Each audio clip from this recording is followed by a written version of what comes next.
Allahu Allahu Allahu Allah Allahu Allah. Bismillahirrahmanirrahim. Alhamdulillahi rabbil alamin wassalatu wassalamu ala asyrafil anbiya'i wal mursalin wa ala alihi washabbihi ajma'in. Allahumma shalli wa sallim.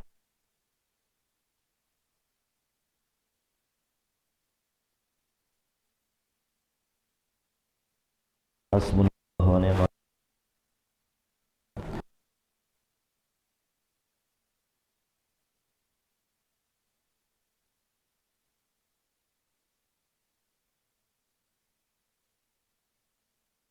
Allah al-azim alladhi la ilaha illa huwal hayyul qayyum wa atubu ilayh liridha'illahi ta'ala al-fatih.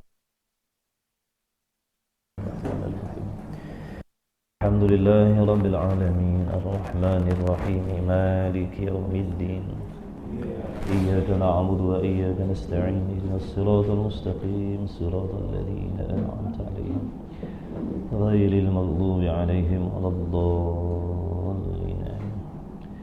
A'udzu billahi minasy syaithanir rajim. Bismillahir rahmanir rahim. Alhamdulillahi rabbil alamin wassalatu wassalamu ala rasulillah. Subhanaka la ilma lana illa ma 'allamtana innaka antal alimul hakim. Allahumma iftah 'alaina hikmataka wanshur 'alaina min khazain rahmatika ya arhamar rahimin. Rabbana zidna 'ilman wa fahma ya kashifal mushkilat ikshifil hujuba 'an wujuhi hadhihi al-ma'ani حتى نطلع على خفيات هذه المسائل واحفظنا من الخطأ والضلال فأنت موفق كل أمر وأنت علام الغيوب برحمتك يا أرحم الراحمين. وهب لنا يا وهاب علما وحكمة ولرزق يا رزاق كلنا مسهلا وبالخير فتاح وافتح لنا وبالهدى وبالعلم كلنا يا عليم مفضلا. اللهم علمنا ما جهلنا وذكرنا ما نسينا. اللهم اجعل أعمالنا خالصة لوجهك الكريم. وصلى الله على سيدنا محمد وعلى آله وصحبه وبارك وسلم. الحمد لله رب العالمين. أما بعد السلام عليكم ورحمة الله وبركاته.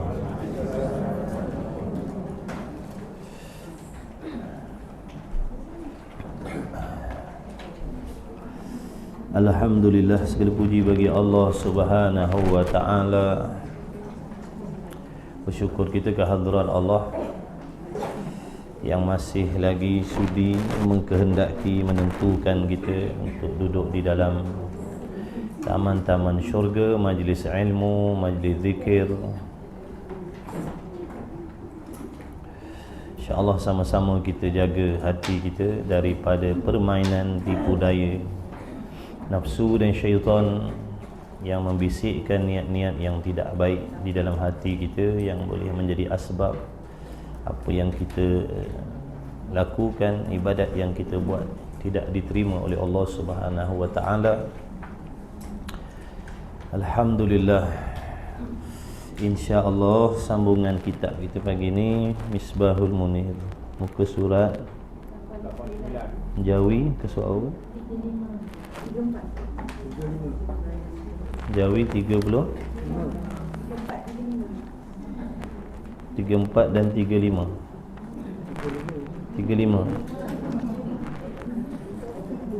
Jawi pun ada edisi lain-lain ke? Tak ada. Baik, huraian yang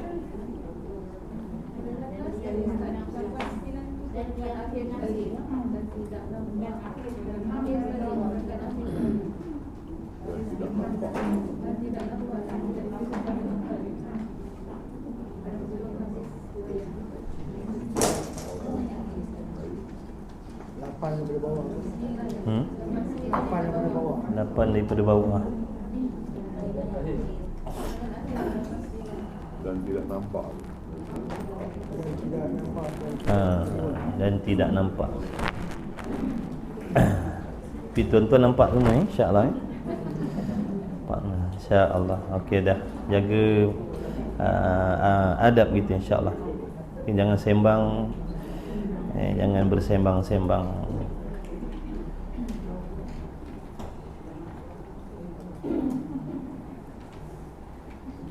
Dah.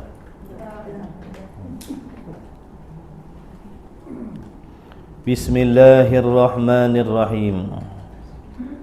Qala Syekhul Musannifu rahimahullahu ta'ala wa nafa'ana wa iyyakum bi'ulumihi fid daraini amin ya rabbal alamin.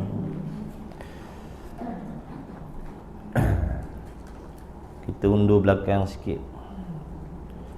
Dan makna Tuhan itu ialah tupanan. Dan makna Tuhan itu ialah tupanan, yakni tumpangan.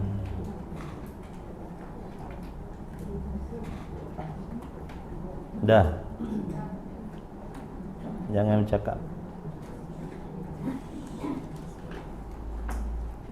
Dan makna Tuhan itu ialah tupanan, yakni tumpangan.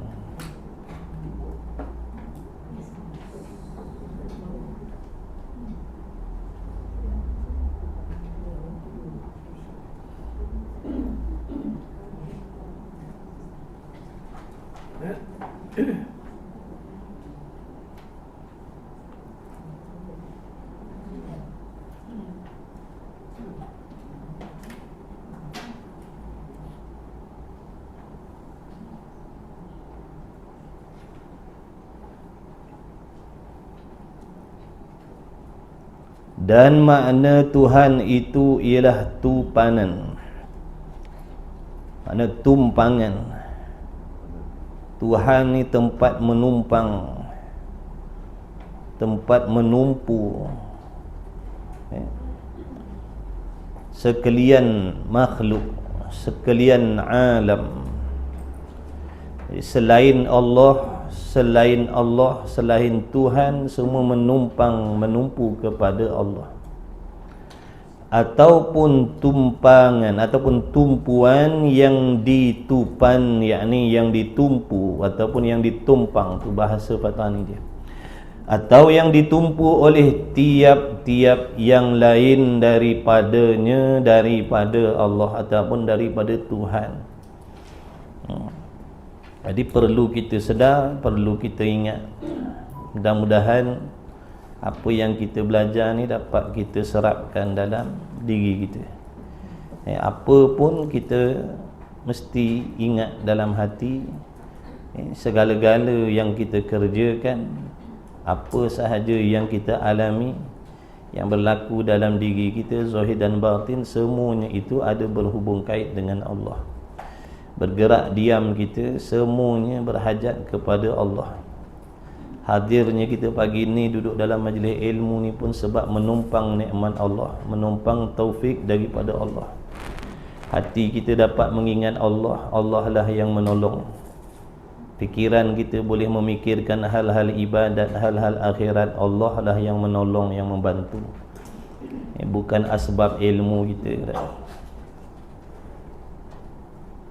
Maka tidak boleh jadi tupanan atau tumpuan. Makna akal kita tak boleh nak menerima Tuhan itu menjadi tempat tumpuan, tumpangan, melainkan satu zat yang terkaya. Nak menjadi tumpuan sekalian makhluk, syarat dia mesti wajib bersifat dengan terkaya. Dan lepas ia Tuhan yang menjadi tumpuan ataupun tumpangan tadi, daripada tiap-tiap barang yang lain daripadanya yang dikatakan dia istighna. Jadi istighna tu sifat yang mesti ada pada Allah, sifat kesempurnaan Allah. Iaitu istighna ni bermakna Allah Ta'ala ataupun Tuhan itu tidak berkehendak kepada yang menciptakan dia. Allah tidak berkehendak kepada yang menjadikan dia, kerana Allah itulah yang menjadikan segala sesuatu. Allah tidak berhajat kepada pencipta kerana dialah yang menciptakan segala sesuatu. Lagi pula Allah tidak berhajat untuk duduk menumpang pada sesuatu zat yang lain. Itu erti istighna. Istighna maknanya terkaya Allah. Allah terkaya daripada kita. Allah terkaya daripada amal ibadah kita. Allah terkaya daripada ketakwaan kita. Allah tak berhajat pun dengan ketakwaan kita. Allah tak berhajat pun dengan kebersihan hati kita. Allah tak berhajat pun kita mengingati dia. Sebab dia terkaya. Kita tak ada apa-apa kepentingan pada Allah. Setiap detik, setiap saat, setiap waktu kita tak ada kepentingan pada Allah. Sejak sedia kala lagi, sejak sedia kala lagi tidak ada kepentingan selain Allah pada Allah tu. Selain daripada Allah tidak ada apa-apa kepentingan pada Allah sejak sedia kala lagi. Ataupun selepas daripada Allah menjadikan segala sesuatu pun Allah tak berkehendak, pun Allah tak berhajat dengan kita. Allah menyuruh kita membuat taat, Allah menjadikan kita, Allah menghidupkan kita di alam ni supaya nak memberi kepada kita kelebihan, dapat mengenal Allah, dapat mengabdikan diri kepada Allah, yang akhirnya faedah daripada ketaatan itu akan dikembalikan kepada kita. Jadi Allah tak berkehendak pun dengan kita sebenarnya. Sebab tu siapa nak taat, taat. Siapa nak terus buat maksiat, teruskan. Sebab Allah tak ada apa-apa kepentingan. Buruk baik yang kita buat kembali kepada diri kita sendiri. Siapa yang nak simpan penyakit-penyakit, sifat-sifat jijik kotor dalam hati, simpan. Siapa berasa beruntung, simpan. Allah tak jadi apa-apa pun dengan kemaksiatan hati kita. Sebab yang menerima kecelakaan dan kesialan daripada dosa tu diri kita sendiri.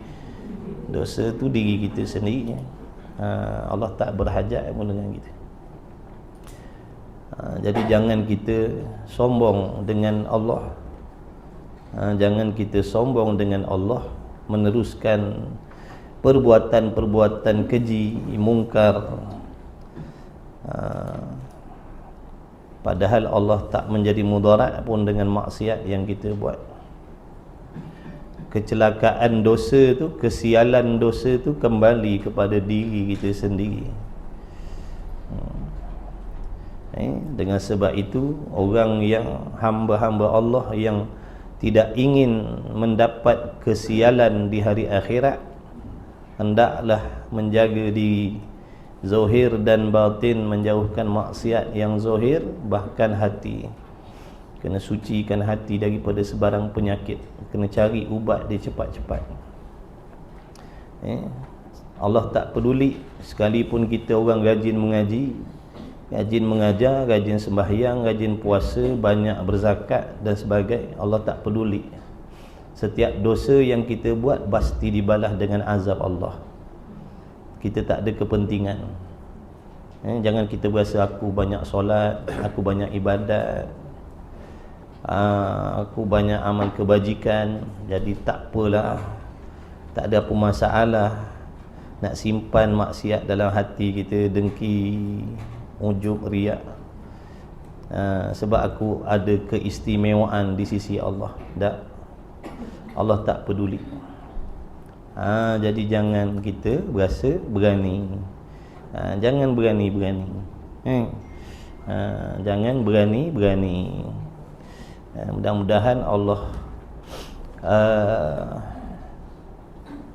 timbulkan dalam hati kita perasaan gerun, takut, risau, bimbang dengan azab yang dijanjikan oleh Allah Subhanahu Wa Taala. Sebab tu terlebih dahulu kita kena kenal dulu siapa dia Tuhan. Siapa Tuhan, daripada mengenal Tuhan itulah yang akan menerbitkan dalam hati kita perasaan takut. Takut dengan Allah, malu dengan Allah, gerun dengan Allah, yang akan Mengajak hamba tu nanti menjadi hamba yang lebih dekat dengan Allah, lebih baik, lebih bersih di sisi Allah Subhanahu Wa Taala. Dengan sebab itulah mengenal Allah ni, ilmu yang nak mengajak kita mengenal Allah ni hukumnya wajib. Wajib. Dia bersangkut paut dengan ibadat. Ilmu tauhid ni ada sangkut paut dengan ibadat. Kita dihidupkan kerana ibadat. Ibadat tak boleh dipisahkan dengan ilmu. Tanpa ilmu bagaimana kita nak mengerti, memahami selok-belok ibadat yang disuruh oleh Allah Subhanahu Wa Taala. Kita berasa senang hati, padahal ibadat yang kita buat jauh daripada yang sebenar. Kita berasa selesa dengan diri kita, sedangkan ibadat yang kita buat jauh daripada apa yang Allah kehendak. Allah suruh meninggalkan semua jenis maksiat, tapi kita tinggalkan sebahagian. Banyak lagi maksiat yang kita duk tunggang hari-hari, tapi berasa diri dah selamat, berasa diri dah sentosa, berasa diri dah aman. Itu semua permainan nafsu, tipu daya nafsu. Nafsu menipu diri kita, konon-kononnya kita ni dah dekat dengan Allah, padahal masih jauh sangat-sangat lagi. Masih jauh sangat-sangat lagi. Dan tiap-tiap barang yang lain, apa maksud barang yang lain ni? Selain Allah lah, alam lah. Tiap-tiap barang yang lain, sama ada manusia, jin, syaitan, iblis, batu, kayu, binatang, tumbuhan, ikutlah, tu maksud barang yang lain. Dan tiap-tiap barang yang lain berkehendak, berhajat, bergantung dan menumpu kepadanya, kepada Allah. Kita ni sedar tak sedar, sentiasa berkehendak kepada Allah. Sedar tak sedar, sedar tak sedar, itulah hakikatnya. Dalam keadaan kita ingat, kita lupa, itulah hakikatnya bergantung dengan Allah. Pagi, petang, siang, malam bergantung dengan Allah. Pagi, petang, siang, malam bergantung dengan pertolongan Allah, tapi kita melupakan Allah. Tak nak patuh dengan perintah Allah yang sentiasa memberi pertolongan. Jadi kita ni hamba yang banyak khianat dengan Allah. Kita ni banyak khianat dengan Allah. Kita banyak khianat dengan Allah. Banyak nikmat yang Allah bagi, kita khianat. Kita tak amanah dengan nikmat yang Allah pinjamkan. Allah mengamanahkan nikmat-nikmat tubuh badan kita, anggota zahir, supaya digunakan untuk melaksanakan perintah Allah. Tapi kita gunakan nikmat-nikmat tadi untuk melawan Allah. Jadi kita ni hamba macam mana? Sebab tu jangan pernah rasa baik. Jangan pernah merasa baik kita khianat dengan Allah. Allah bagi hati suruh simpan akhirat, kita simpan dunia. Allah bagi akal suruh fikir, cari jalan bagaimana nak membuat persiapan mati. Kita gunakan akal fikiran kita sepenuh-penuh setiap hari berbimbang, risau dengan dunia. Tu salah kita. Jangan kita tak nampak tu satu kesalahan. Itulah kesalahan. Itulah kesalahan. Allah bagi akal, fikiran supaya cari jalan bagaimana nak membuat persiapan akhirat. Tapi kita gunakan akal fikiran kita duk berfikir, bersibuk, berbimbang dengan hal-hal yang tak ada sangkut paut dengan ibadat. Lepas tu berasa baik dah. Ujub pula dah. Dah lah maksiat, ujub pula dah, perasan baik. Dan menumpu kepadanya dengan dikatakan dia iftiqar. Iftiqar maknanya apa? Berkehendak segala sesuatu kepadanya Allah. Segala sesuatu berhajat kepada Allah. Manusia ataupun tidak, semua berhajat. Batu, kayu, semua berhajat. Daripada sebesar-besar makhluk sampailah seseni-seni, sehalus-halus makhluk. Setiap jirim, setiap jisim, setiap atom, setiap sel-sel, dalam tubuh badan kita. Semua bergantung berhajat kepada Allah yang menjadikan. Setiap debu-debu, setiap debu-debu, setiap titisan-titisan air hujan itu semua berkehendak bergantung kepada Allah. Dan tidak nampak dan tidak terima pada fikiran akal dengan terkaya. Jadi akal kita tak boleh nak terima, nak mengatakan Allah tu bersifat terkaya dan istighna itu, melainkan, maksud melainkan ni baru akal boleh terima. Iaitu satu zat yang pasti sungguh bersifat dengan wujud. Pasti sungguh bersifat dengan wujud. Kalau Allah itu, kalau Tuhan itu tidak bersifat wujud, kalau Allah itu sendiri tidak bersifat dengan ada, bagaimana nak dikatakan Allah itu terkaya? Kerana tiap-tiap sesuatu yang tiada itu pasti berhajat kepada yang menjadikan dia. Macam mana nak kata Allah tu terkaya kalau Allah tu sendiri tidak wujud? Bagaimana nak dikata Allah tu kaya kalau Allah tu tiada? Sebab tu katanya musannif tadi, akal tak boleh terima nak mengatakan Allah itu bersifat kaya, melainkan baru boleh terima dia mesti wujud. Kalau Allah tak wujud, kita nak kata Tuhan tu tak ada tapi dia terkaya, mana boleh? Macam mana nak dikatakan Allah tu terkaya sedangkan dia tak wujud? Kerana setiap benda yang tidak wujud itu berhajat kepada yang mewujudkan, yang mengadakan, yang menjadikan. Nampak tak? Faham tak saya kat situ? Jadi akal tak boleh faham nak mengatakan Allah itu terkaya kecuali dia mesti ada. Sebab itu ada Allah tu wajib. Ada Allah tu wajib akli. Mesti ada, mesti sungguh. Ada Allah tu pula sediakala tak boleh dikatakan baharu. Kalau ada Allah tu baharu menunjukkan asalnya tiada. Bila asalnya tiada, tentu berhajat kepada yang menjadikan dia. Tak boleh nak dipanggil Tuhan itu istighna kalau dia bersifat baharu macam kita.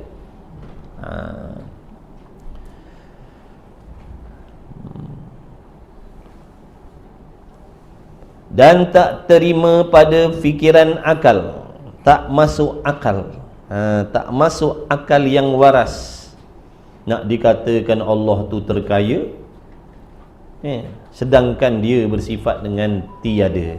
Tak masuk akal, tak boleh terima pada akal. Bahkan mestilah dia wujud, mestilah dia wujud. Wujud dia pula mestilah qadim, sedia kala. Bila ada Allah sedia kala, ada Allah tidak ada permulaan bagi adanya, di situlah menunjukkan dia tidak berkehendak kepada sesuatu yang lain. Dia tak berhajat kepada pencipta. Adapun kita alam ni, kita makhluk ni, selain daripada Allah ni, kita tak boleh dipanggil kaya, kita tak boleh dipanggil terkaya. Kenapa? Kerana kita berkehendak kepada Tuhan yang menjadikan, berhajat kepada Tuhan yang memberi nikmat, berhajat kepada Tuhan yang memberi taufik dan sebagainya. Jadi kita tidak bersifat terkaya. Adapun yang kita guna pakai, kita panggil orang tu orang kaya, itu kaya majazi, kaya pinjam, bukan hakiki. Kaya muqayyad nama dia. Kaya yang bergantung dengan nikmat pertolongan Allah. Meskipun dipanggil orang kaya, orang terkaya dalam dunia, orang paling kaya dalam alam semesta, hakikatnya dia bergantung dengan nikmat yang diberi oleh Allah. Begitulah yang lain-lain, yang mengaku pandai, yang mengaku alim, yang mengaku warak, yang mengaku soleh, yang mengaku bertakwa, yang mengaku bagai-bagai, semua tu pinjam, gantung dengan nikmat Allah. nikmat Allah. Kena selalu ingat dalam diri kita, barulah insya-Allah boleh selamat hati kita daripada penyakit-penyakit yang dibenci oleh Allah. Biasanya timbul dalam hati kita penyakit takabur, sombong, merasa diri lebih baik, lebih mulia daripada orang lain, kerana kita melupakan hakikat diri kita yang sebenar-benarnya berasal daripada tiada, kemudian dijadikan oleh Allah, kemudian Allah memberi pinjam pelbagai jenis nikmat, memberi pertolongan yang macam-macam. Dengan sebab itu bila kita memandang diri kita, memandang diri kita ada sifat keakuan kita, di sinilah kita melupakan Allah. Bila melupakan Allah, kita mulalah mengharap-harapkan puji-pujian daripada manusia. Kita ni hamba yang tak sedari, kita suka cakap orang tak sedari, kita sebenarnya yang lebih tak sedari.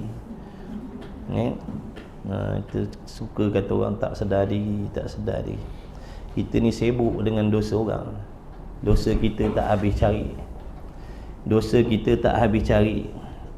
Bukan tak habis cari, tak ada masa nak cari, sebab sibuk dengan dosa orang lain.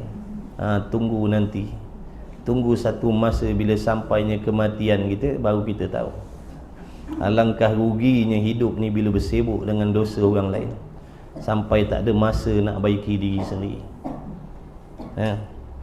Sianu salah, sianu jahat, sianu.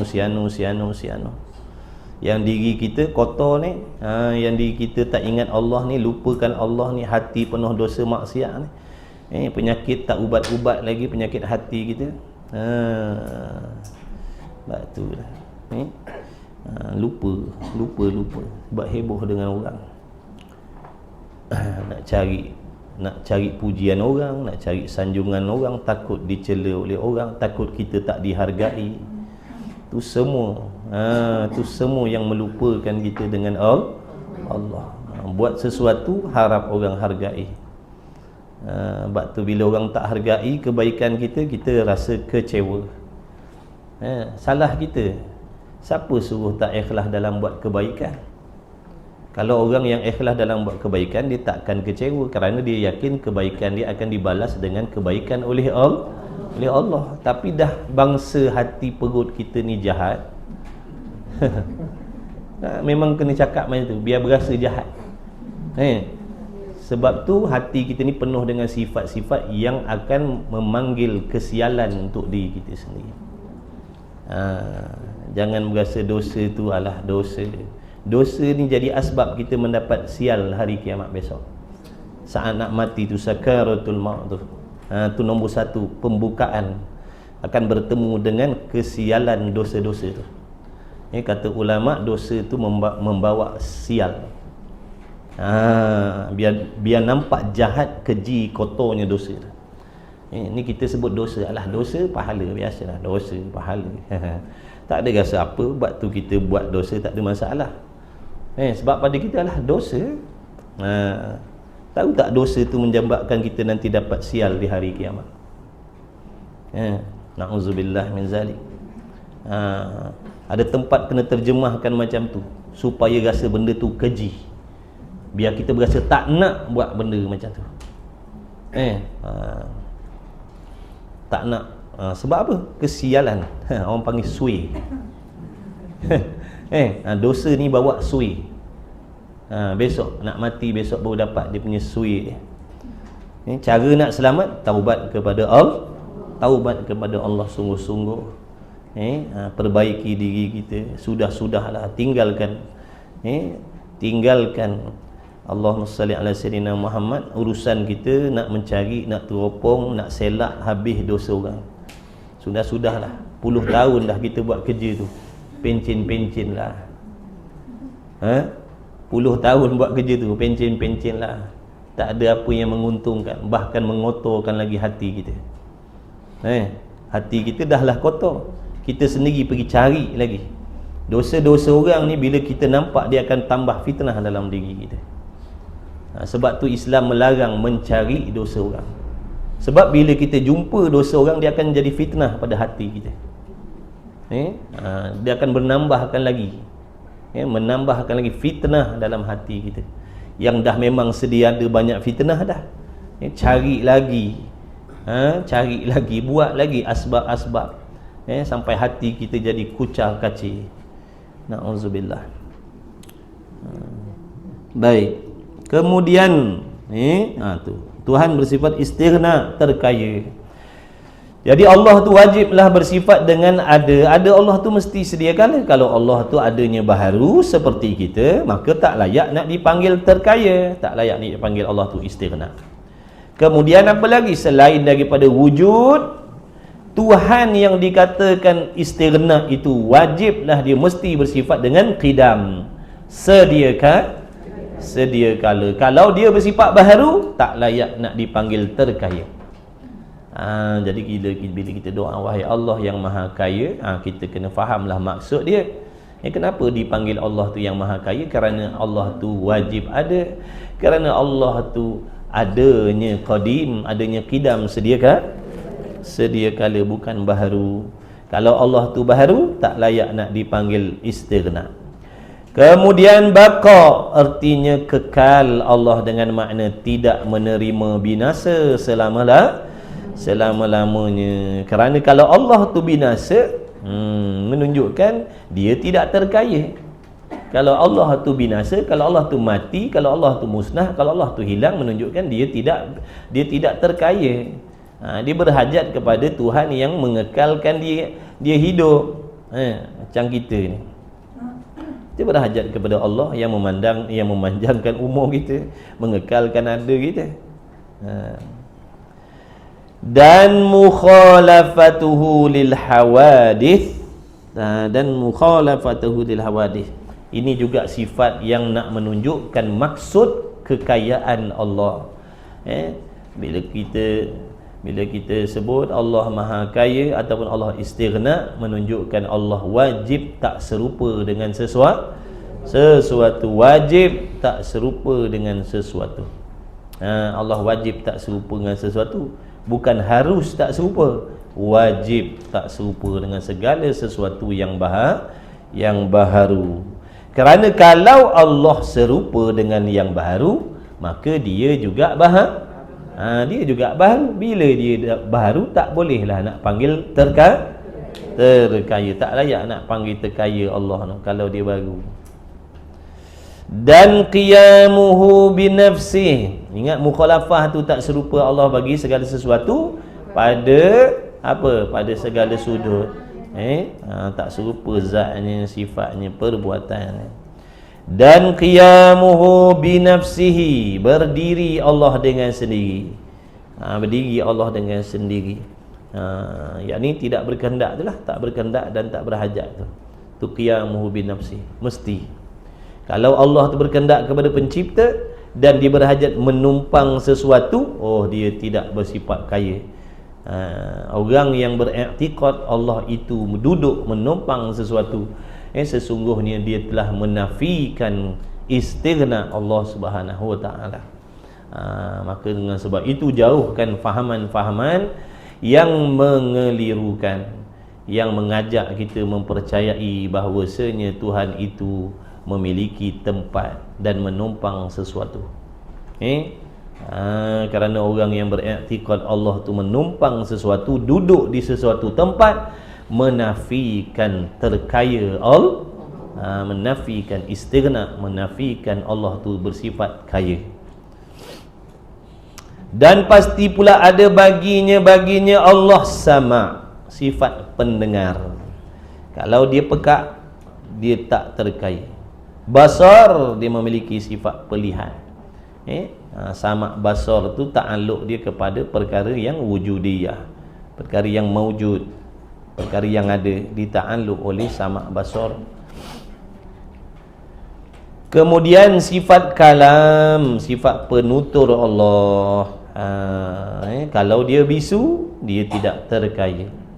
Dan kaunuhu sami'an, isyarat kepada sifat maknawiyah yang melazimi akan sifat ma'ani.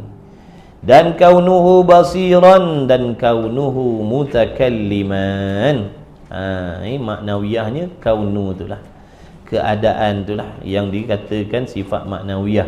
Keadaan tu, kaunu tu, keadaan tu, iaitu suatu kelakuan yang duduk di antara ada dan tiada, yang mana peranannya nak membolehkan adanya sifat ma'ani di zat Allah. Kalau tak ada maknawiyah, membawa kepada tidak ada sifat ma'ani pada Allah. Tidak ada sifat ma'ani pada Allah, membawa kepada tidak adanya alam ini. Tidak ada alam ni bohong, dusta, kerana mata kita sendiri dah menyaksikan adanya alam, yang mana alam ni lah dalil yang menunjukkan adanya Allah yang bersifat dengan sifat-sifat ma'ani itu, kudrat, iradat dan sebagainya. Lagi pula yang menunjukkan pasti ada maknawiyah di zat Allah, iaitu yang telah tersebut tadi itu 11 sifat yang tentu sungguh pada zat Allah Ta'ala.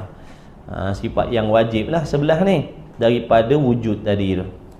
Daripada sifat wujud tu sampailah tadi kaunuhu mutakalliman, ada 11 sifat. 11 sifat yang wajib bagi Allah, yang mengisyaratkan Allah itu istighna, terkaya. Dan tentu tidak pula segala lawan-lawan yang 11. Makna lawan bagi yang wajib tadilah, lawan bagi wujud, lawan bagi kidam, makna sifat mustahil. Dan tentu tidak pula, makna mustahil, tentu tidak tu makna mustahil pula Allah Ta'ala itu nak bersifat dengan segala lawan-lawan yang 11 yang mustahil atas Allah Ta'ala, iaitu sifat tiada Tuhan. Tiada Allah tu sifat mustahil. Tiada Allah tu mustahil. Tiada Allah tu mustahil. Itulah menunjukkan Allah istighna. Sifat tiada tu mustahil bagi Allah. Kalau sifat tiada tu harus bagi Allah, maka dia tidak istighna. Kalau tiada Allah tu harus, bukan mustahil, menunjukkan Allah tidak terkaya. Jadi tiada Allah tu mustahil, mesti tidak. Mesti tidak sekali-kali. Akal tak boleh terima nak mengatakan tiada Tuhan tu harus. Tiada Tuhan tu mustahil, bukan harus. Begitulah juga lawan bagi kidam, iaitu baharu. Sifat baharu Allah Ta'ala itu juga mustahil. Kalau sifat baharu Allah tu harus, dia tidak istighna. Macam kita lah. Tiada kita ni harus. Betul? Tiada kita harus. Sebab tu kita tidak terkaya. Tiada Allah bukan harus. Tiada Allah tu mustahil. Baharu Allah mustahil. Lawan bagi bakok kekal, binasa Allah mustahil. Serupa Allah dengan segala sesuatu juga mustahil.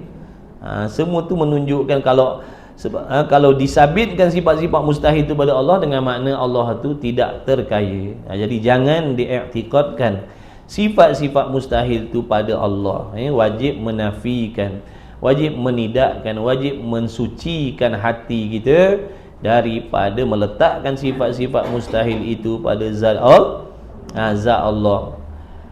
Wajib menafikan, wajib menyucikan zat Allah. Jangan diletakkan sifat mustahil pada Allah, jangan. Sebab tu sifat mustahil, bukan sifat Allah. Dan qiyamu binafsi, dan pasti pula dan kaunuhu mutakalliman, dan iaitu 11 sifat yang tertentu dengan yang tentu sungguh pada zat Allah Ta'ala, dan tentu tidak pula segala lawan-lawan yang 11 yang mustahil atas Allah Ta'ala. Maka jumlah makna perhimpunan, maka jumlah yakni perhimpunan demikian itu, makna demikian itu yang wajib dan yang mustahil tadi 11 campur dengan 11.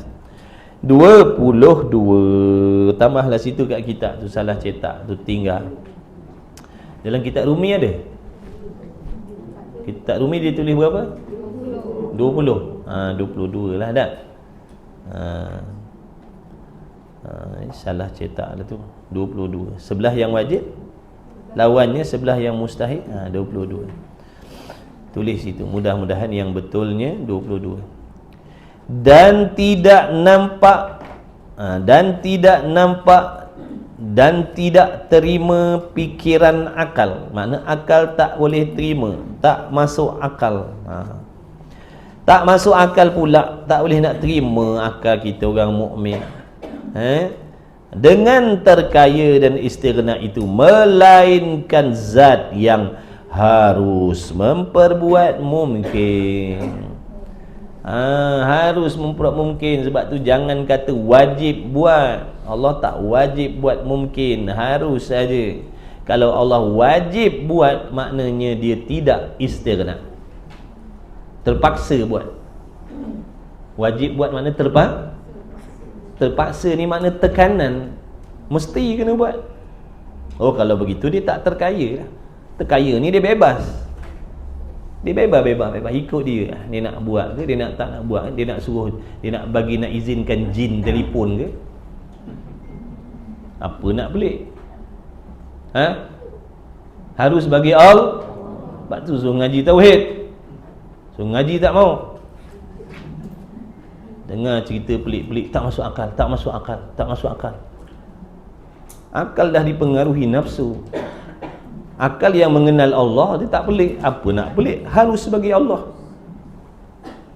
Harus bagi Allah. Kecoh cerita.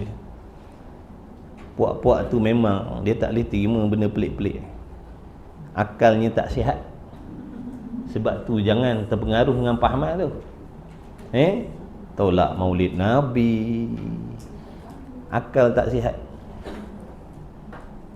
Orang memuji-muji Nabi salah, akal tak sihat. Belajar sifat 20 bid'ah, akal tak sihat. Tapi tuan-tuan sayang puak-puak tu. Dalam diam duk ikut, dalam diam duk follow. Bukan saya tak tahu.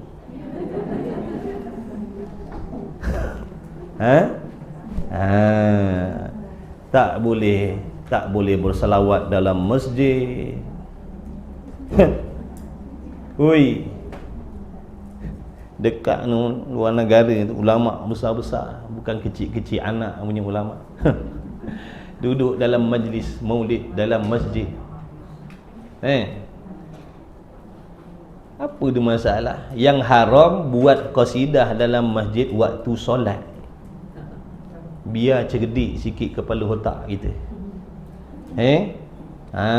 Jangan semata-mata dia kata ni apa pula nak main gendang dalam masjid, ganggu orang. Dah memang majlis khusus qasidah, orang tahu dah. Selepas solat isyak, majlis berqasidah. Siapa yang nak solat tu urusan kamu. Bukan time azan isyak, lepas azan isyak qomat tengah-tengah tu imam Allahu Akbar sallallahu, tu ya. Tu bengong orang panggil. Tu pahaman tu. Ramai yang ikut tu. Kan tak tahu. Apa yang cakap tu kan popular. Betul Ustaz. Tak jadi masalah.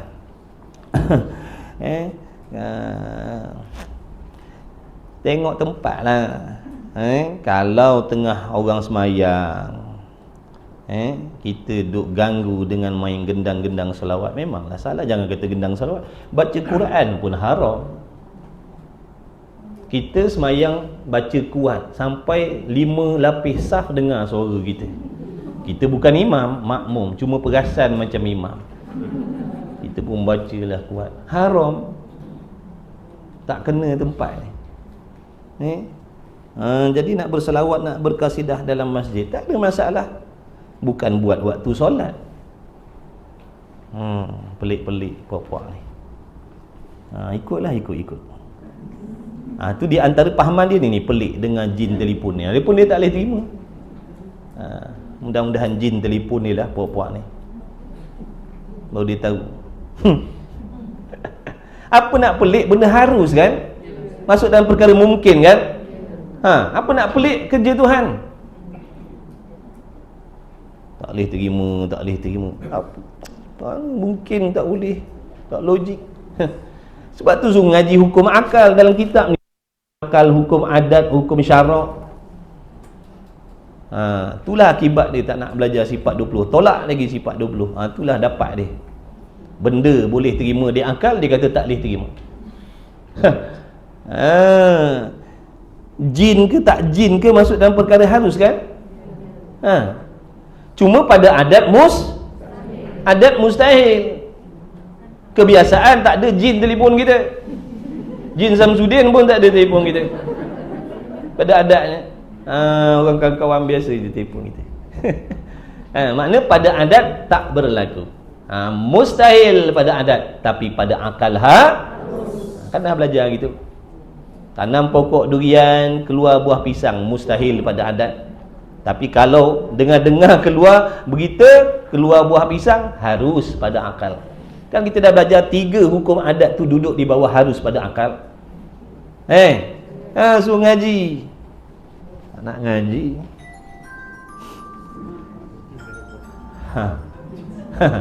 Harus pada akal. Apa nak pelik? Belajar. Ngaji sifat 20 ni barulah kita selamat. Sebab tu golongan tu dia tak boleh dengar cerita pasal karamah wali-wali. Dia tak boleh dengar. Dia takut orang memuja-muja, syirik, khurafat. Tu jadi punya ulaman dia. Tu ulaman dia. Kalau makan nasi tak ada ulam membida'ahkan orang, mengkurafatkan orang, dia tak kenyang makan nasi. Faham? Faham tak faham? Kemudian dah iklan tu sambil-sambil. Sebab cerita viral baru ni tuan-tuan mesti ada tengok tu. Mula-mula tengok ustaz tu cerita ada jin telefon saya. Lepas tu puak tu dah keluar kat skrin kita. Mana boleh terima? Ya juga tak boleh terima. Haruslah. Apa peliknya. Kalau tak nak, kalau tak percaya nanti saya doakan mudah-mudahan jin telefon tuan-tuan. Baru rasa sendiri, baru tahu. Ru'yah tak percaya. Mana boleh baca Quran orang jadi ni? Mudah-mudahan Allah bagi pengalaman pada orang-orang ni. Tak percaya sangat kan? Minta Allah bagi pengalaman sekali. Baru dia tahu.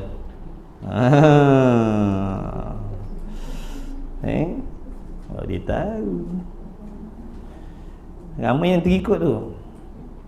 Ramai yang terikut. Kat sini jangan ada ni geng-geng. Ya, tak ada.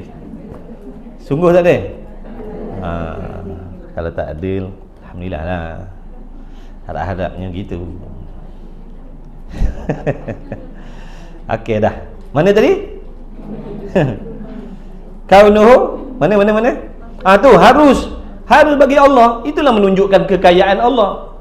Dia bebas nak mentadbir, ikut dia nak buat apa. Kalau dia mesti bagi rezeki, tak boleh buat begini, makna dia tak terkaya. Dia tak bebas dalam pentadbiran dia. Ikut dia Tuhan kan. Dia nak buat apa? Manusia tak ada kepala, manusia ada 2 muka. Manusia ada 3-4 muka. Ikut dia boleh buat benda harus. Apa nak peliknya? Cuma pada adat orang panggil mustahil, tapi pada akal harus.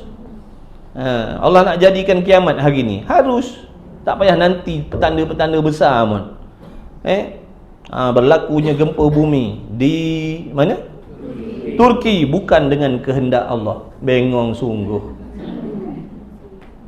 Apa pula bukan dengan kehendak Allah pula? Dah belajar dah hari tu. Buruk, baik, benda sengaja, benda tak sengaja, semua dengan kehendak Allah. Ramai yang percaya tu. Dia kata ni bukan dengan kehendak Allah. Dah, kalau bukan dengan kehendak Allah, kehendak siapa? Kehendak siapa? Penting belajar akidah ni tuan. Ni akhir zaman, macam-macam pahaman yang boleh merosakkan akidah ni. Orang suruh belajar akidah tak mau, sombong. Berasa dah kenal Tuhan dah, buat apa nak belajar lagi akidah. Tu. Kita pun terperanjat tengok. Berlaku gempa ni bukan kehendak Tuhan. Bukan dengan kehendak Tuhan. Mana punya pahaman ni? Dah belajar dah akidah kita ahli sunnah wal jamaah. Baik, buruk, taat, maksiat, iman, kufur, perbuatan sengaja, perbuatan yang tak disengajakan, semua tu berlaku dengan kehendak Allah. Rezeki pun pada zahir manusia yang merancang, katakanlah benda tu perancangan manusia, pun dengan kehendak Allah lah. Kemudian belajar. Belajar banyak benda. Jangan kata aku dah tahu dah. Belajar banyak benda. Sebab tu belajar agama ni tak boleh sikit-sikit. Belajar agama ni tak boleh sikit-sikit. Kena belajar banyak-banyak. Tipu daya dalam agama tu terlalu banyak. Kita belajar sikit-sikit dah. Dan tak terima pada fikiran akal pula dengan terkaya dan istighna itu melainkan zat yang harus memperbuat mungkin. Apa makna mungkin? Sesuatu yang boleh ada, boleh tiada. Aduhlah kau buat. Nak suruh siapa telefon pun, nak suruh orang dalam kubur telefon kita pun boleh, kalau Allah nak buat. Assalamualaikum, waalaikumsalam. Ni nombor mana pula pelik ni? 008 Halo, Assalamualaikum. Salam. Siapa ni? Moyang mana pula? Moyang kau lah yang dah meninggal 20 tahun dulu. Oh ya ke? Tak boleh terima akal ni. Apa nak pelik? Yang dalam kubur tu Allah nak bangkitkan hari ni, boleh? Harus tak pada Allah? Harus. Sikit-sikit pelik tak masuk akal. Harus pada akal lah. Perkara tu duduk bawah urusan Allah. Apa nak pelik ni? Dia maha kuasa. Itulah tanda-tanda kekuasaan dia. Itulah tanda kebijaksanaan dia. Itulah tanda kehebatan dia. Supaya sepatutnya bila dengar cerita macam tu, subhanallah, hebat Allah. Tak masuk akal dah. Akal tak sihat tu. Kemudian dan meninggalkan akan dia. Ikut Allah nak buat mungkin boleh, Allah tak buat pun harus pada Allah. Allah nak bagi kita nikmat boleh, Allah Ta'ala tak nak bagi kita nikmat boleh. Allah nak bagi kita taufik, harus bagi Allah. Allah Ta'ala tak nak bagi taufik, harus bagi Allah. Allah nak jadikan benda pelik-pelik, macam mana pelik pun harus bagi Allah. Allah tak nak jadikan benda pelik pun harus bagi Allah. Bukan wajib, bukan mustahil. Tak wajib, tak mustahil Allah menjadikan makhluk. Harus pada Allah, bukan mustahil dan bukan wajib. Bukan Allah tak boleh buat dan bukan Allah mesti kena buat. Harus sahaja. Harus sahaja. Jaga-jaga balikkan tengok nenek moyang kita dekat rumah ramai-ramai. Aku tahu. Dan meninggal akan dia. Meninggal ni makna tak buat lah. Standby akal kita ni, standby. Bila dah ada ilmu, dia dah standby dalam ni. Tengok benda pelik, dengar benda pelik, harus bagi Allah. Kan keselamat tu. Maka jumlah yang digeti, yang direnti, bukan rantai tu, yang digeti. Betul kan lah? Mudah-mudahan yang betul ni yang digeti, yang difaham. Orang perempuan ni memang ingat rantai je kerja dia. Maka jumlah yang digeti, yang difaham, tulis itu mudah-mudahan yang betulnya. Maka perhimpunan yang difaham pada istighna itu, bila kita sebut saja istighna, terkaya Allah. Dalam kitab Jawi tu betulkan tu. Huruf fa betul, kepala ghain tu. Betulkan. Salah cetak tu, dia terlupa nak tukar huruf. Kerja syik malam barangkali dia orang ni. Istighna dengan ghain bukan dengan fa. Nanti kan istifna pula lah. Istighna. Ghain. Maka jumlah yang digeti, bukan yang dirantai, yang digeti, yang difaham maksudnya pada istighna terkaya itu ada 23. 23 lah. Yang wajib tadi 11, lawan dia yang mustahil 11, dan satu yang haru bagi Allah. Maka apabila kita mengatakan Allah Maha Kaya, jadi di sebalik itu, di sebalik ucapan kita Allah Maha Kaya itu ada ni 23 akidah kat situ. Barang siapa yang meragui satu daripada 23 ni, maknanya dia meragui kekayaan Allah. Jaga-jaga tu. Siapa yang meragui cerita jin telefon tu, dia meragui kekayaan Allah. Sebab jin telefon tu masuk dalam perbuatan yang harus bagi Allah. Harus bagi Allah.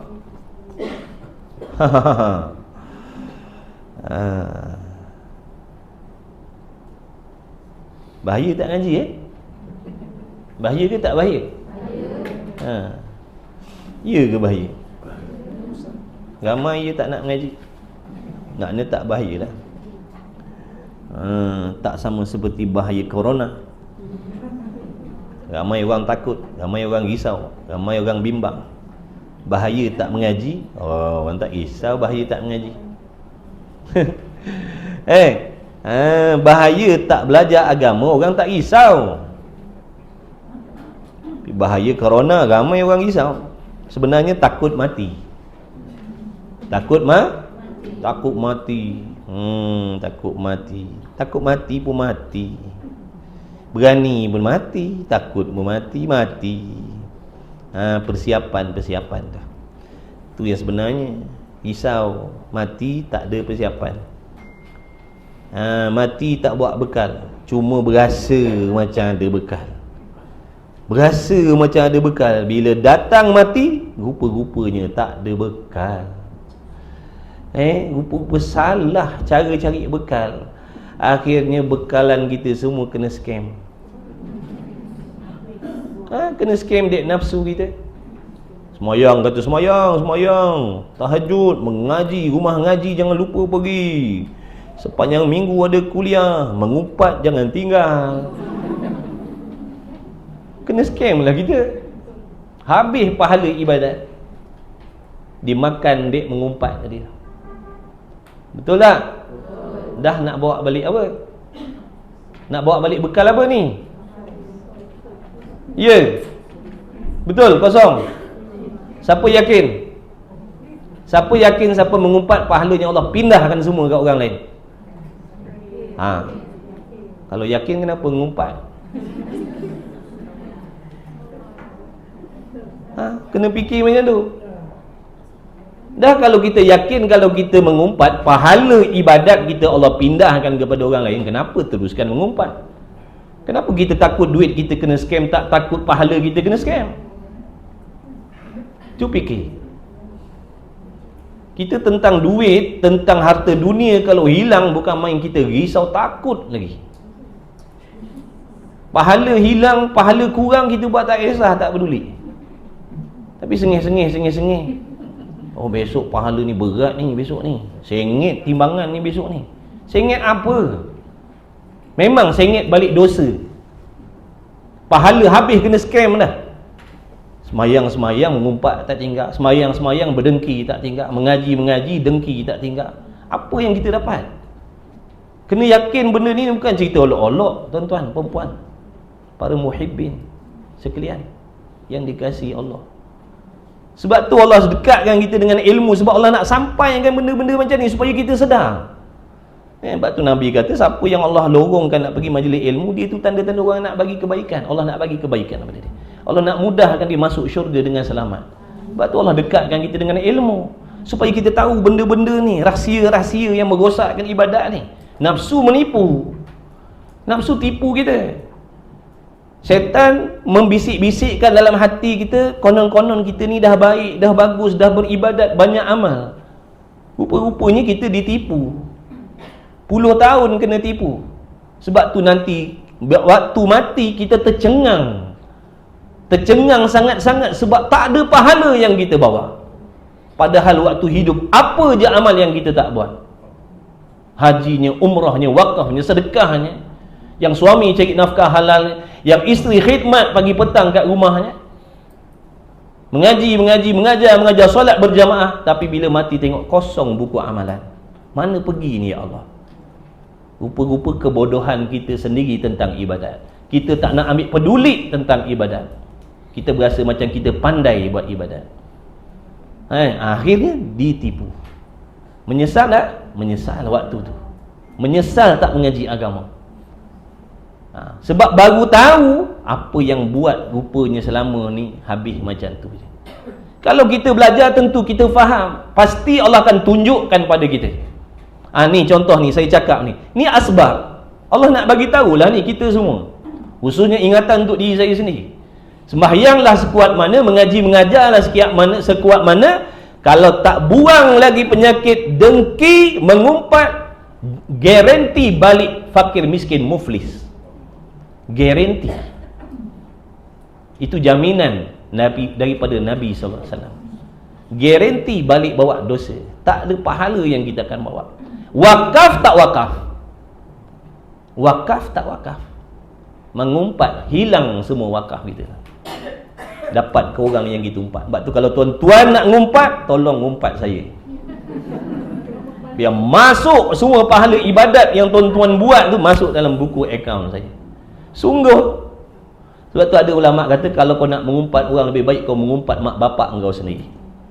Supaya pahala tu masuk dalam buku pahala mak bapak engkau. Bukan maksud suruh mengumpat mak bapak. Daripada kau mengumpat, kata dia, daripada kau mengumpat orang tak siapa-siapa yang tak ada berbakti pun dengan kau, baik kau mengumpat mak bapak kau, kata dia. Supaya pahala-pahala kau tu kembali pergi kepada mak ayah kau. Bukan maksud di sini. Kan ada yang cut video pula kan. Kalau percaya buat ni. Ustaz ni suruh mengumpat mak bapak, kata dia. Pula dah. Nak cerita.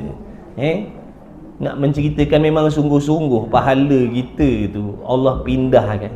Tak sayang ke buat pahala ni tuan? Tak sayang. Kita sayang duit ke sayang pahala? Duit? Sayang juga. Baru nak bagi nombor akaun. Baru nak bagi nombor akaun, sayang pula kata tak jadi nak bagi. Maknanya kena sayang lebih daripada duit lagi. Sebab nak dapat pahala dengan dapat duit mana susah? Nak dapat duit dengan nak dapat pahala mana susah? Kenapa susah? Cik cakap, kenapa susah nak dapat pahala?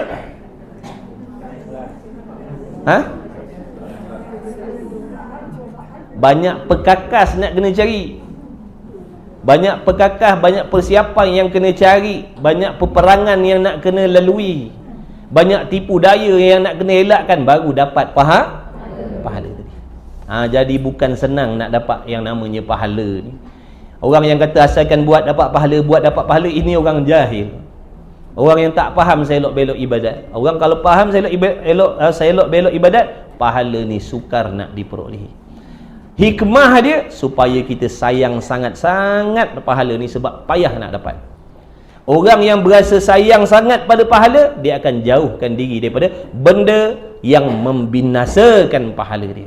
Dia akan taubat, berhenti daripada mengumpat. Sebab dia tahu mengumpat ni lah yang jadi skema pahala dia tu. Dengki, berhenti. Sebab benda-benda tu menghabiskan pahala. Jadi hati-hati. Jangan kita seronok buat ibadat, lepas tu sengih seorang-seorang, berasa macam dah banyak pahala bawa balik, tapi benda-benda tadi kita tak pencin berhenti lagi. Angan-angan ni, itu semua jadi khayalan, angan-angan sahaja. Kena ada usaha ikhtiar diri kita, menjauhkan diri kita daripada buat benda-benda yang menjadi asbab binasanya pahala. Kena buat sebab. Taubat, tinggalkan benda-benda tu. Sudah-sudahlah. Yang ruginya kita, bukan orang. Itu nasihat untuk diri saya sendiri khususnya. Kalau nak ambil, kalau tak nak ambil, sudah. Kemudian baik. Maka jumlah yang digerti ada 23. Inilah yang dikatakan masuk dalam istighna. Kerana jikalau luput, kalau hilang salah satu daripada 23, jaga tu. Kerana jikalau luput, kalau hilang salah satu daripada 23 akidah tadi tu,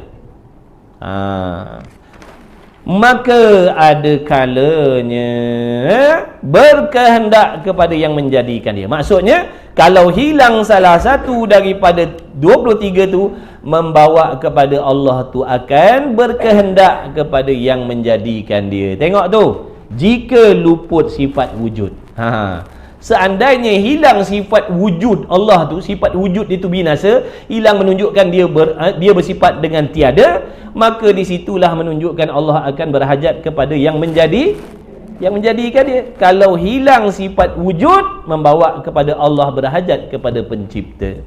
Kalau hilang sifat qidam pun akan membawa kepada Allah berkehendak kepada yang menjadikan. Kalau hilang sifat mukhalafah, membawa juga kepada Allah berhajat kepada yang menjadikan. Faham tak tu? Nampak tu, jangan dinafikan. Jangan nafi salah satu tu. Barang siapa yang menafi ataupun meragui, dia ragu.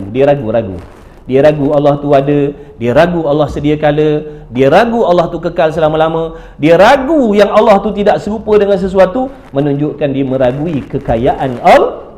Dia meragui kekayaan Allah. Dan setengah daripada makna qiyamuhu bi nafsih, dan ada kalanya berkehendak kepada zat yang hendak menumpang akan dia.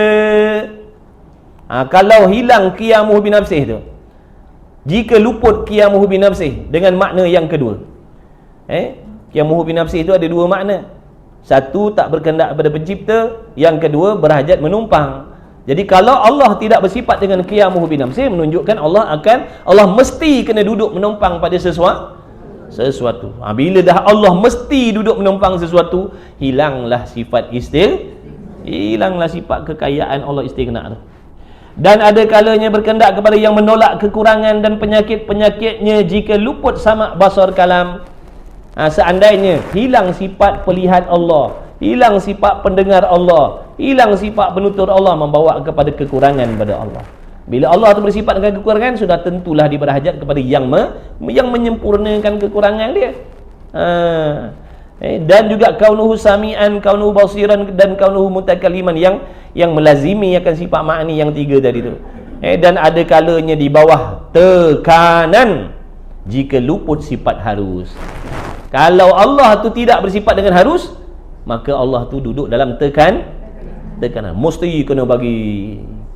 Allah mesti kena jadikan kita. Allah mesti kena bagi makan minum pada kita. Allah mesti layan kehendak kita. Allah mesti bagi yang baik-baik pada kita. Jadi macam tu. Tuhan apa? Tekanan macam tu. Tak berkuasa lah. Kena patuh pula dah. Kena patuh pada makhluk pula dah. Dia buat makhluk, dia kena patuh pula pada makhluk. Dia terkaya, dia nak bagi, dia bagi. Dia tak nak bagi, dia tak bagi. Dia bagi pun adil, dia tak bagi pun adil. Allah tu sentiasa adil. Wajib adil. Allah tu sentiasa adil. Tak ada zalim. Maha suci Allah daripada sebarang jenis kezaliman. Dia bagi makan pun zalim, dia bagi makan pun dia adil, dia tak bagi makan pun dia adil. Dia bagi taufik pun dia adil, dia tak bagi taufik pun dia adil. Hak milik dia, ikut dia nak cipta apa pun. Nak menguji sejauh mana keyakinan kita terhadap Tuhan yang maha berkuasa. Kita buat contoh gini buat contoh ginilah. Ni contoh je, jangan cut pula video ni. Katakan alamak ilmu sesat pula. Contohlah, contoh ni sekadar contoh. Saya ni pencipta. Contoh. Jangan potong buat contoh tu. Kang potong, saya pencipta. Saya pencipta, siapa orang ni? Sesat. Jika viral kang. Contoh, saya ni pencipta. Saya nak menguji makhluk saya yang paling hebat kepercayaannya pada diri saya. Dalam ramai-ramai banyak-banyak ni, saya ciptakan makhluk ni, saya nak tengok siapa yang paling dahsyat pegangan kepercayaannya terhadap saya. Lalu saya ciptakan pelbagai jenis makhluk, pelbagai keadaan, pelbagai kelakuan. Ada yang senang, ada yang susah, ada yang sihat, ada yang sakit, ada yang untung, ada yang rugi, ada yang kaya, ada yang miskin. Macam-macam lah. Ada yang taat, ada yang maksiat, ada yang beriman, ada tidak. Nak tengok siapa yang dalam keadaan apa pun tetap yakin yang dia ni pencipta, ikut dia. Nampak tak? Allah uji. Allah uji dengan susah, Allah uji dengan sakit, Allah uji dengan maksiat, Allah uji macam-macam, tetap pegangan dan kepercayaannya betul terhadap Allah. Hebat tak dia? Hebat sungguh hamba dia yang ni. Nampak tak? Yang lain gagal. Allah uji begini, uji begitu, dah mula ragu. Ya ke Tuhan? Ya ke adil? Kalau adil, kenapa aku susah aja? Gagal dalam ujian iman. Tapi yang tadi tu Allah uji dengan susah, dengan apa pun Allah uji dia, tetap hatinya begitu terhadap Allah. Nampak tak tu? Jangan tak perasan. Jangan tak perasan. Ujian kan? Kan kita ni dalam peperiksaan. Kan kita ni dalam peperiksaan ni. Jadi Allah bagi ujian macam-macam. Ada yang diuji dengan kaya, ada yang diuji dengan miskin, ada yang diuji dengan maksiat. Yang diuji dengan maksiat, tengok, adakah dia putus harap dengan Allah? Yang diuji dengan taat, adakah taat dia jadi sombong? Tu ujian nak tengok sejauh mana. Setepat baik, apa pun baik, tu hati dia. Tu. Mana hati hamba yang baik? Allah uji macam-macam, tetap yakin Allah Tuhan yang maha pengasih, maha penyayang. Sekalipun dibala oleh Allah, tetap memuji-muji Allah, sentiasa bersangka-sangka baik dengan Allah, sekalipun ujiannya berat-berat. Oh, dia hamba yang hebat hatinya. Perasan tak perasan? Perasan ke tak perasan? Kalau perasan, jaga betul-betul hati kita dengan Allah. Jangan cepat melatah. Jangan cepat melatah bila Allah uji dengan benda yang kita tak mau. Setan pun nafsu nak menggoyangkan pegangan kita supaya kita meragui keadilan Allah. Orang yang hebat, yang ada ilmu, yang Allah jaga, diuji macam mana pun tetap teguh pegangan terhadap Allah, tak berganjak sikit pun. Contohnya tu ada para nabi, para rasul. Tengoklah mereka, macam-macam ujian berat-berat. Kita ada sampai ikat perut kita dengan batu? Tak ada sampai situ. Tapi tengok, tetap Nabi SAW kasih pada Allah, taat pada Allah, makin hebat ibadatnya, makin cintakan Allah. Kita bila Allah uji dengan benda-benda yang kita tak mau, mula dah menjauhkan diri dengan Allah. Mula dah jauhkan diri dengan Allah. Yang bertudung buka tudung, yang bernikab tanggal nikab. Kecewa dengan manusia. Beribadat selama ni rupa nak menunjuk-nunjuk pada manusia agar dihargai, agar dipuji, agar disanjung. Sebab tu bila manusia mengecewakan kita, kita pun meninggalkan ibadat. Na'udzubillah min zalik. Rupanya kita berpura-pura buat ibadat. Berpura-pura buat ibadat. Ingatkan buat kerana Allah, rupa kerana makhluk Allah. Buktinya mana? Buktinya kita berhenti membuat taat dengan sebab kecewa dengan manusia. Sungguh ke tidak? Banyak tak yang macam ni? Banyak. Banyak sangat-sangat. Banyak sangat-sangat. Putus cinta, berhenti semayang. Kena cerai, dedah aurat. Na'udzubillah min zalik. Teruskan ibadat kita dengan Allah.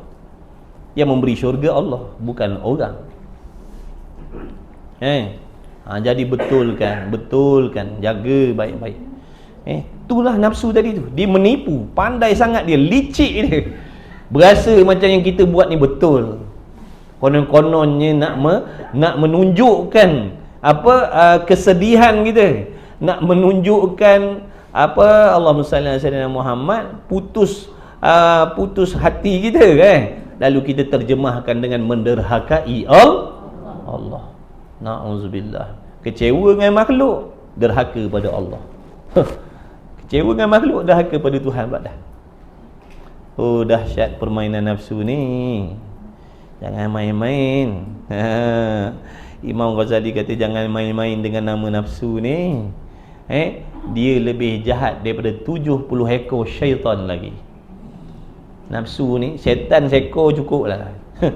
Tak jadi kerja kalau duduk serumah dengan dia. Kalau syaitan seekor duduk serumah dengan kita, tak jadi kerja kita. 70 ekor. Nafsu lebih jahat daripada tu lagi. Sebab tu dalam 4 benda yang mengganggu ibadat yang paling jahat sekali, nafsu inilah yang menyebabkan kita jadi macam-macam ni. Oh hebat. Belajar tasawuf, dia akan cerita pasal benda-benda tu. Ada ngaji tasawuf sini? Ke bid'ah ngaji tasawuf? Ada baca kitab tasawuf ni tak? Ada. Kitab apa? Penawar hati. Alhamdulillah. Ngaji sungguh-sungguh.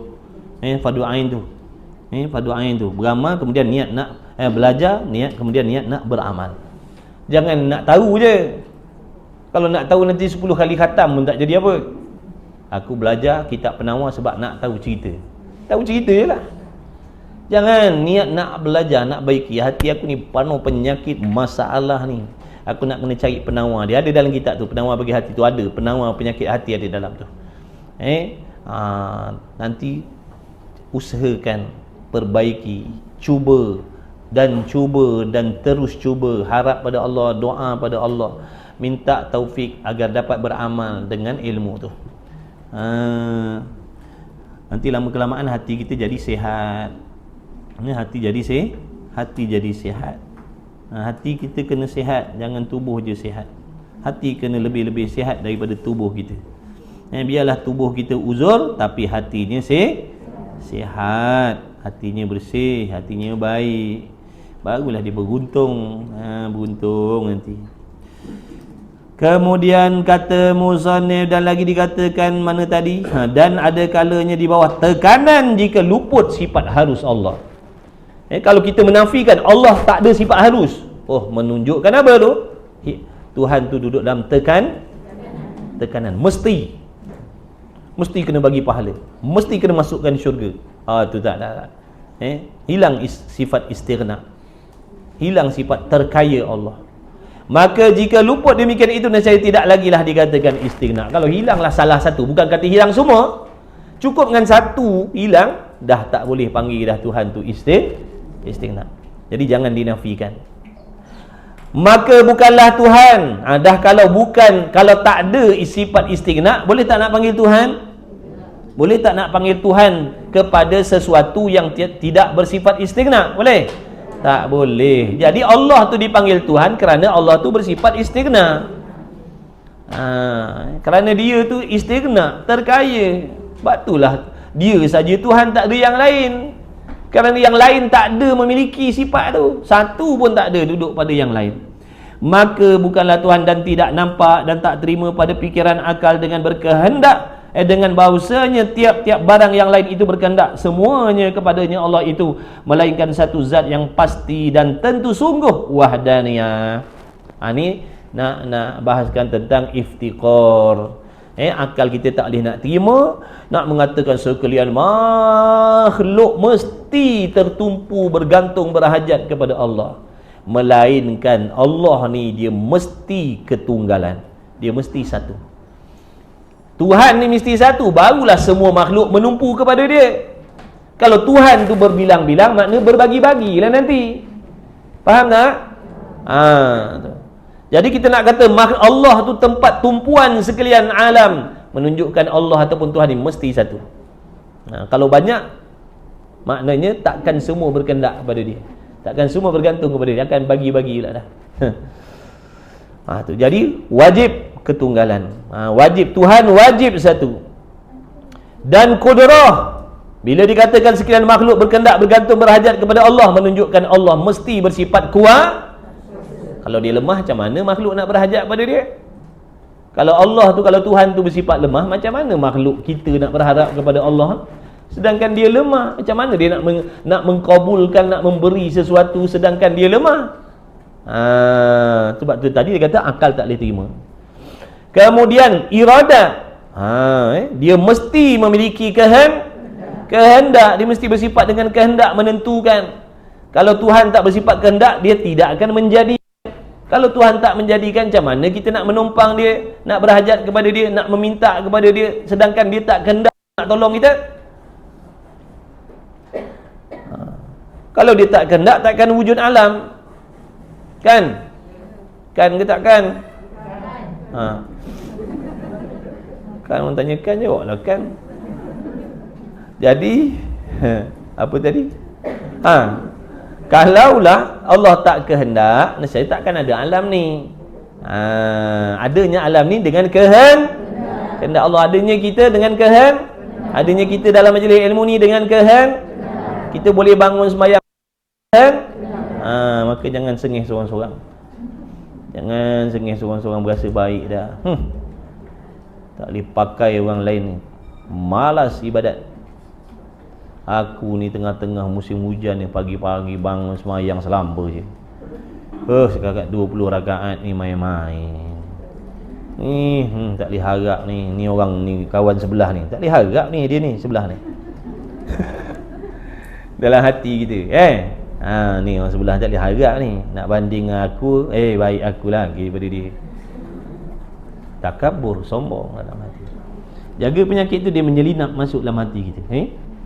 Takabur, merasa diri lebih mulia daripada orang, lebih soleh daripada orang yang ada depan kita, berasa lebih taat daripada orang yang berada depan kita, berasa lebih baik daripada orang yang ada di hadapan, di kiri, di kanan, di belakang kita.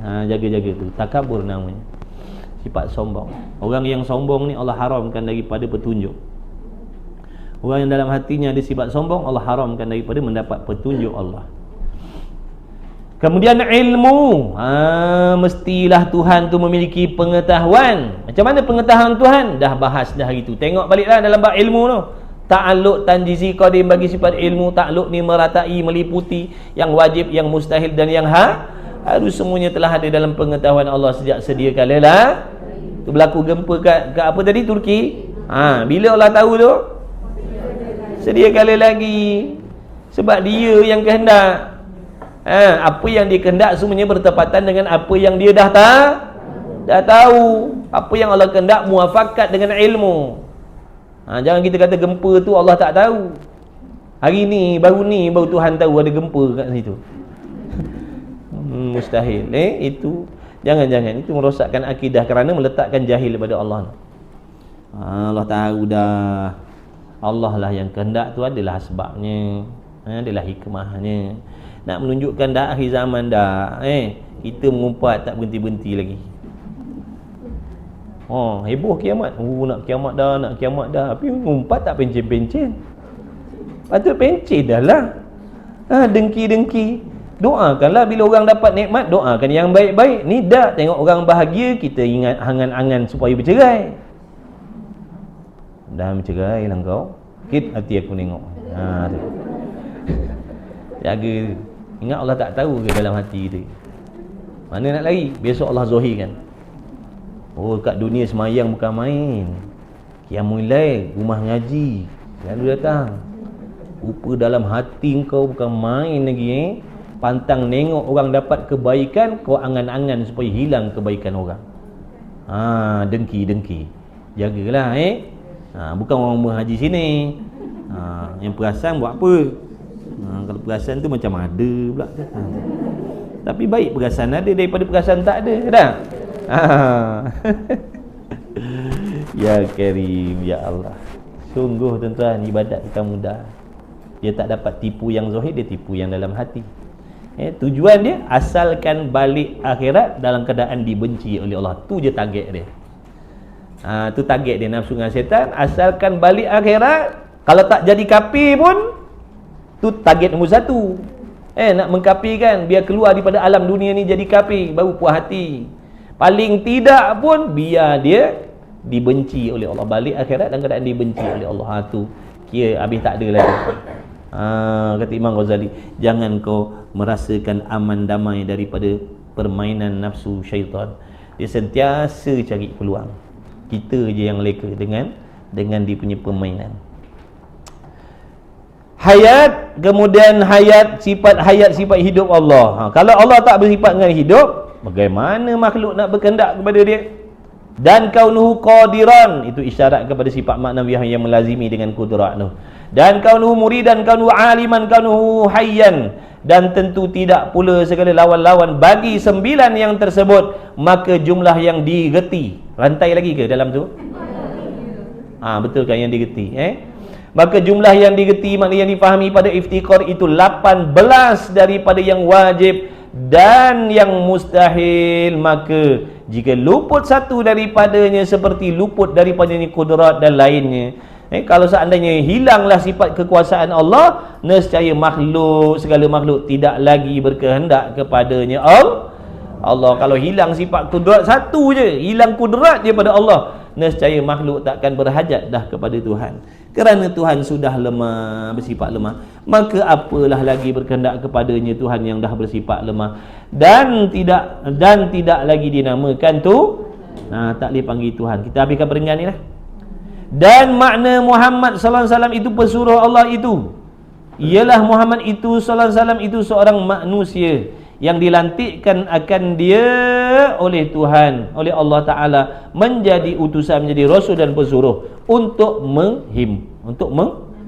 menyampaikan dalam mutakhir kitab Jawi, dan pesuruh untuk menyampaikan segala barang yang diwahyukan kepadanya, rasul akan segala makhluk. Jadi itu makna Muhammadur Rasulullah. Maka tidak nampak dan tidak terima akal akan seorang yang dilantik dengan jadi pesuruh Allah itu melainkan orang yang bersifat dengan sifat siddiq. Dia mestilah bersifat benar. Benar dia tu pula dia punya sifat benar tu pula tak sama dengan benar yang lain-lain. Benar dia tak sama macam umat ni benar di sini, tak benar di situ. Zahirnya benar, batinnya dusta. Depan orang kata, depan kawan kita kata aku ni habis-habis sayang dengan kau ni. Rupa pura-pura hatinya dah saya sayang awak, dia cakap, padahal dalam hati tak ada, membohong. Dusta kita ni manusia. Rasul tak benar zahir, benar batin, benar hatinya, benar zahirnya. Manusia ni tak. Jadi sifat benar yang ada pada Rasul tak sama seperti sifat benar yang ada pada selain Rasul. Tak sama. Jangan kata sama pula. Tak sama. Lagi pula tidak ada jadi Nabi Rasul melainkan semata-mata pilihan daripada Allah. Tak boleh nak naik martabat jadi Nabi, jadi Rasul dengan memperbanyakkan ibadat. Tak boleh. Ada pun nak jadi waliullah, kekasih Allah, boleh. Nak jadi Nabi Rasul tak boleh. Tutup dah. Jawatan tu tutup dah. Jawatan tu dah tutup dah. Tapi jawatan nak menjadi kekasih Allah ada lagi. Cepat-cepat rebut. Baik lelaki baik perempuan yang duduk ceruk dapur pun. Yang duduk ceruk dapur pun ada peluang nak menjadi kekasih Allah. Bersihkan hati. Jangan suka mengumpat. Jangan jadi batu api neraka, jangan. Tahu batu api neraka? Memindah-mindahkan perkataan agar orang berkelahi. Memindah-mindahkan perkataan orang agar saling berjahat sangka. Tu batu api neraka, tambah sikit lagi. Biasa batu api je, tak sedap batu api neraka baru tahu. Kau nak tahu tak sianu. Orang dengar, oh ya ke? Tu kan jadi fitnah tu, orang dengar. Tu kata batu api neraka. Jangan. Melaga-lagakan orang. Patut jadi umat yang membaikkan perhubungan, bukan menjadi umat yang manusia yang menambahkan lagi keburukan, yang makin menjarakkan silaturahim. Tu terhasut dengan nafsu tu. Nafsu kata buat. Tapi nanti yang diazab kita nafsu pun sekali lah. Jangan. Dah mengaji ni, biarlah ada perubahan. Ni kita yang kuat mengumpat daripada tak mengaji. Elok orang tak mengaji daripada kita mengaji. Tak kenalah pada tempat. Dia padan patutlah dia tu banyak mengumpat, berdengki, memfitnah. Dah dia jauh daripada ilmu. Ni kita yang mengaji, rumah mengaji, pagi petang siang malam mengaji, tapi mengumpat macam biasa. Apa beza dengan orang tak mengaji? Maksudnya tak ada faedah lah yang kita dapat ambil daripada Allah dah panggil kita duduk dalam majlis ilmu ni. Biarlah ada perubahan. Bukan marah nasihat untuk diri saya lah. Kawan-kawan, tuan-tuan orang baik-baik semua, tak apalah lah. Sungguh biar ada perubahan. Cakap-cakap juga, tapi memang betul lah. Jangan ngumpat lah. Orang nak dengar cerita benda jahat je, aku tak nak dengar, minta maaf. Kalau kau nak cerita pasal dia, kau cerita yang baik. Yang buruk aku tak nak dengar. Sekalipun betul benda tu, aku tak nak dengar. Aku tak ada kepentingan untuk tahu. Dan aku pun tak boleh nak ubah dia jadi baik.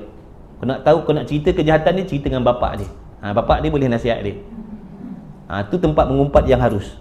Daripada aku, tempat mengumpat yang haram. Jadi kena belajar bab mengumpat juga. Mengumpat tu ada kalanya boleh, ada kalanya haram. Orang nak cerita benda jahat dia, tak payah. Tak nak dengar, biar dia. Tu urusan dia. Aku pun banyak dosa, kau pun banyak dosa. Macam tu lah. Biar ada perubahan lah. InsyaAllah InsyaAllah lah. Allah dah panggil duduk tempat belajar tu, menunjuk Allah nak jadikan orang baik lah tu. Kalau dah Allah tak panggil, Nabi bersabda yang maksudnya ilmu ni akan diberi kepada orang yang bahagia dan diharamkan daripada orang yang celaka. Orang yang celaka diharamkan ilmu, orang yang bahagia akan diberi ilmu oleh Allah. Tanda-tanda orang yang bahagia, Allah akan dekatkan dia dengan ilmu. Tapi kalau sekadar ilmu tak beramal, tak bahagia. Minta Allah bagi taufik kita beramal. Dan jangan putus asa. Jangan putus asa. Bukan hari ni buat, hari ni berubah jadi baik. Dah ada orang sampai maksud ibadatnya berpuluh-puluh tahun baru sampai. Berpuluh tahun baru Allah bagi dia sampai kepada maksud ibadat tadi. Ada orang yang berbulan, ada orang yang bertahun-tahun, ada orang yang tak sampai sekelip mata. Tu rezeki daripada Allah. Yang ramai-ramainya jatuh bangun. Jangan putus asa. Baru kita cuba 2-3 kali, 2-3 tahun cuba nak jadi baik, tak boleh-boleh, kita tarik diri dah, tak mau dah. Itu namanya putus jangan putus asa. Teruskan harap kepada Allah. Allah boleh je nak tolong kita bila-bila masa, tapi Allah nak bagi kita pahala sabar banyak-banyak, pahala bermujahadah, pahala bergantung dengan Allah. Nampak tak tu? Allah nak bagi. Jadi jangan kata bila dah cuba tak boleh, aku tak boleh dah. Jangan. Boleh, insya-Allah. Allah Maha Kuasa memberi pertolongan pada aku. Cuma Allah belum kehendak, belum sampai masa yang Allah kehendak. Macam itulah hati kita. Kalau tak, nanti kita jadi putus asa. Baru cuba sekejap dah tak boleh, dah tarik diri dah. Kemudian tabligh, menyampaikan. Tabligh ada berapa bahagian? Tengok balik bab tabligh. Dan berperangai seperti perangai manusia yang tidak mengurangkan martabat dan hikmah jadi Rasul itu, dan tidak pula bersifat dengan segala lawan yang tersebut. Maka jumlah yang digerti daripada Muhammadur Rasulullah itu ada 9. Dan apabila dihimpunkan barang yang digerti daripada makna la ilaha illallah itu, iaitu 41, nescaya jadilah segala akidah yang wajib atas tiap-tiap mukallaf mengetahui serta mengaku dalam hatinya dengan tentu sungguh segala yang wajib, dan dengan tidak segala yang mustahil, dan yang berlaku dan yang tidak bagi yang harus. Semuanya ada 50 akidah, 50 undang-undang akidah. Sebagai wajib ain. Apa maksud wajib ain? Wajib atas tiap-tiap individu, laki-laki, perempuan, tua muda, suami isteri, menteri, raja, rakyat, semua kena tahu. Sebab fardu ain tu. Sebagai wajib ain dengan jalan tafsil, makna kena belajar 50 akidah tadi, kena belajar satu persatu. Satu persatu kena belajar, kena fahamkan dan pegang dalam hati sungguh-sungguh. Bahkan sekalian akidah yang wajib bagi Allah Ta'ala dan yang mustahil atas Rasul yang tidak terhingga itu daripada digerti semuanya daripada 2 kalimah yang tersebut. Sebenarnya maksud yang tersirat di sebalik ucapan kita la ilaha illallah Muhammad Rasulullah tu, maksudnya tak terhingga sebenarnya. 50 ni tilik kepada 20 yang kita belajar ni. 20 sifat yang wajib bagi Allah, 20 sifat yang mustahil. Tilik kepada tu yang jadi 50. Padahal sifat kesempurnaan Allah bukan 20. Sifat kesempurnaan Allah tidak terhingga, tidak terhitung. Maka maksud yang digerti daripada la ilaha illallah itu sebenarnya tidak terhingga. Paling tidak, paling kurang wajib kita semua kena tahu satu persatu 50 sebagai dasar dan asas akidah ahli sunnah wal jamaah. Paling tidak mesti kena tahu. Dia puteri raja ke? Dia kena belajar. Dia Perdana Menteri ke? Dia bini menteri ke? Dia anak menteri ke, wajib belajar. Sebab ini tanggungjawab dengan Allah. Supaya jadi raja yang kenal Tuhan. Bila dia jadi raja yang kenal Tuhan, raja yang takut kepada Allah, jadi menteri yang takut kepada Allah. Tu takut-takut tu semua datang daripada mengenal lah tu. Kalau kita majikan, kita jadi majikan yang mengenal Allah. Bila kita jadi majikan yang mengenal Allah, jadi majikan yang takut kepada Allah, maka kita akan amanah dengan pekerja kita. Kita tidak akan menzolimi, menipu dan sebagainya. Sebab takut kepada Allah. Kita pekerja buruh pun wajib mengenal Allah supaya jadi buruh yang takut kepada Allah. Maka kita amanah dalam pekerjaan kita. Nampak tak? Kalau bos suruh jaga barang, kita jaga, kita tak khianat, kita tak mencuri sebab takut kepada Allah. Dia orang yang takut kepada Allah ni orang baik. Dia akan baik dengan sesiapa pun. Hatta dengan binatang pun dia akan jadi baik. Dengan binatang pun dia akan jadi baik. Dia tak duk azab seksa zalim binatang sebarang. Sebab dia takut kepada Allah. Itulah takwa tu. Daripada mengenal. Dan yang mustahil atas Rasul yang tidak terhingga. Jadi mana langkau tadi? Langkau kan? Langkau. Tak apalah, minggu ni kita baca banyak, lebih sejam lah ni. Jadi minggu depan kita potonglah sejam Dan minggu ni dah lebih sejam. Kemudian barangkali kerana itulah apa maksud kerana itulah? Barangkali kerana terhimpun maksud yang tersirat di dalam la ilaha illallah yang bersangkut paut dengan Allah dan Rasul. Barangkali dengan sebab itulah dijadikan oleh Allah Ta'ala, diperintahkan oleh Allah Ta'ala pokok dan pendahuluan bagi seorang yang kafir yang menghendaki masuk kepada agama Islam.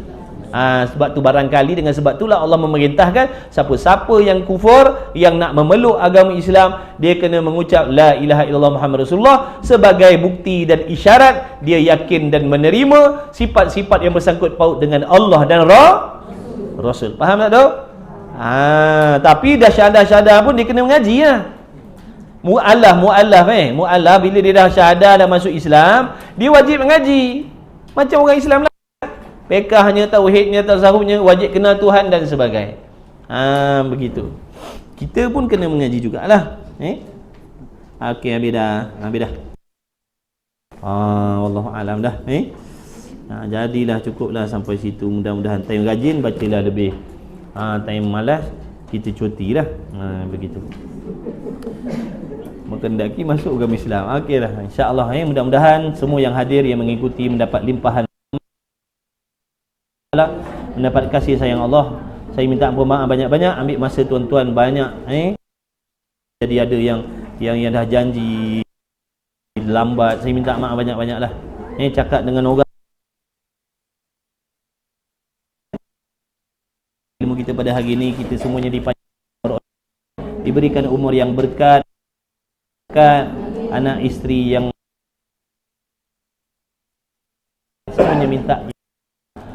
Amin ya rabbal alamin. Mudah-mudahan kita husnul khatimah.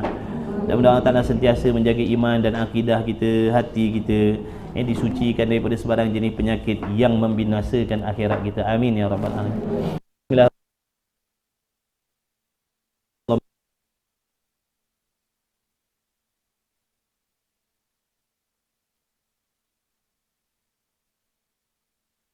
Wassallallahu ala sayyidina Muhammad walhamdulillah.